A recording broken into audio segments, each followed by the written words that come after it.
We'll review some of the basics using the Google Draw feature that's available in Drive, also known as Google Docs. It's going to focus around making a printed public service announcement, but the techniques could be used for anything. So let's jump in. I'm already logged into Google Drive, also known as Docs. Click on the Create button, go to Drawing, and you get your untitled drawing. Now, probably the first decision you're going to make is, what orientation do you want? You can resize in a couple different ways. This is landscape view, so if you're happy with that, go for it. If you want portrait, you can either just try to manually guess the dimensions, but that really doesn't work for me. Now, it's bizarre, but some users, including myself, aren't getting the option to actually go to File, Page Setup, and choose landscape or portrait. No one knows why. It's a bug in Google Drawing. So what you have to do is go to Custom. If you want yours to be portrait, taller than it is wide, and you're thinking in terms of US letter-sized paper, then you're going to make it 8.5, follow along, by 11, and click OK. If you want it to be landscape and you don't have landscape settings already, back to File, Page Setup, and these numbers just get reversed. It's wider than it is tall.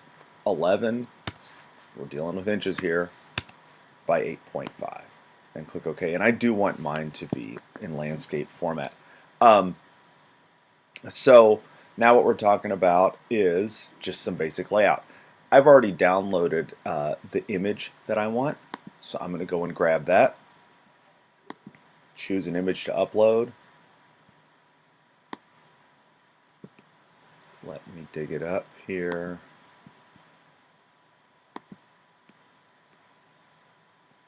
Stay with me. You'll see where I'm going.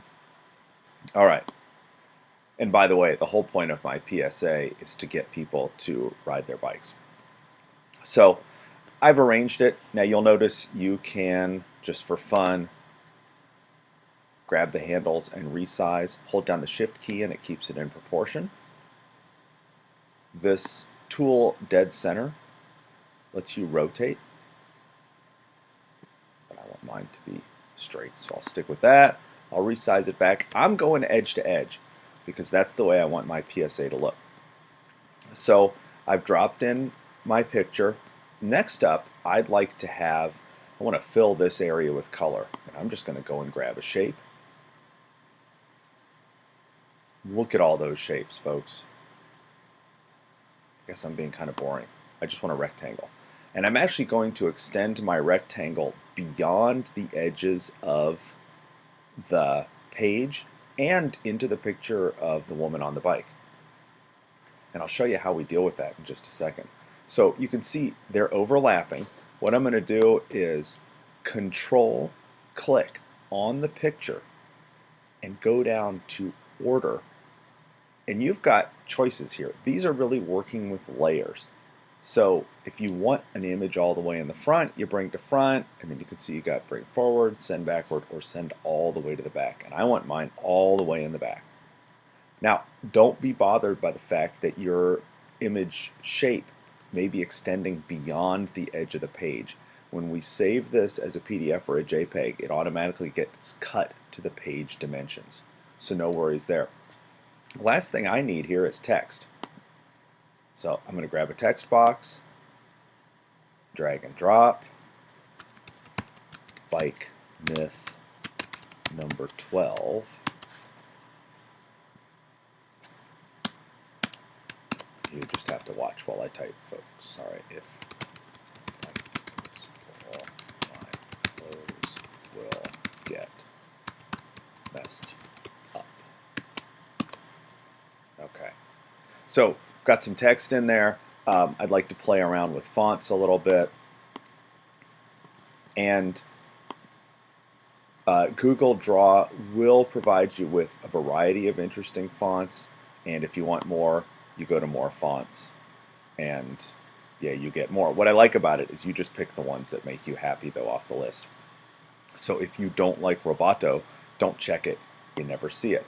But if you're looking for an interesting font, I again encourage you to go to the bottom and do more fonts. I'm wanting just a straight up Courier for mine. I like that typewriter font for what I'm up to. This is all stuff you've done before. Now I'm just changing font size. I'd like to change the color, so let's go over here and change the color. And I actually want it to be white, but now I look at it and it's really not popping well against that light blue background. So I've now selected my overall shape. I'm going to go up to the fill color.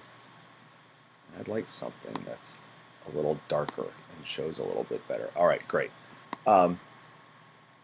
So I've got a text box. I've got text in it. The text box can be moved around easily. Let's just finish this one up. Choose freedom.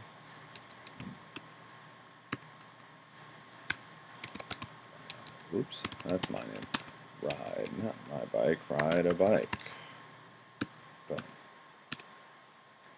And safety first, but wear a helmet.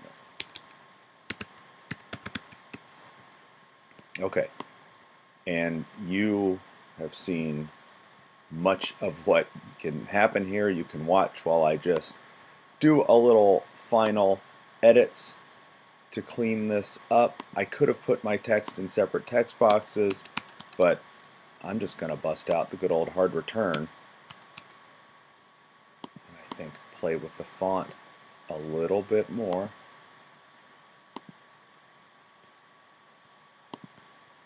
Kind of want to emphasize my message through the font. And those are the basics of Draw. Now, very quickly, undo and redo. Paint format. This can just change if you want to go into a paint mode and paint that way. You've got that option. Zoom in, the select tool, lines, arrows, curves, or just a plain old scribble if you want to draw. We already looked at shapes, but you've got arrows, comic book style callouts. If you feel like adding a little math to the equation, never mind. You can do that. Paint bucket, highlighting tool, line thickness, dotted lines. You could even put links on it. Justification, line spacing. It's endless, folks. And once we've got what we like, your last step is to go to File, Download, and you can see you have 4 choices. You're probably going to go with a JPEG if you're dropping it on your web page. If you want to distribute it, PDF is a great way to do it. I hope you've enjoyed this tutorial and it brings you success in using Google Draw and making a PSA. Have a great day.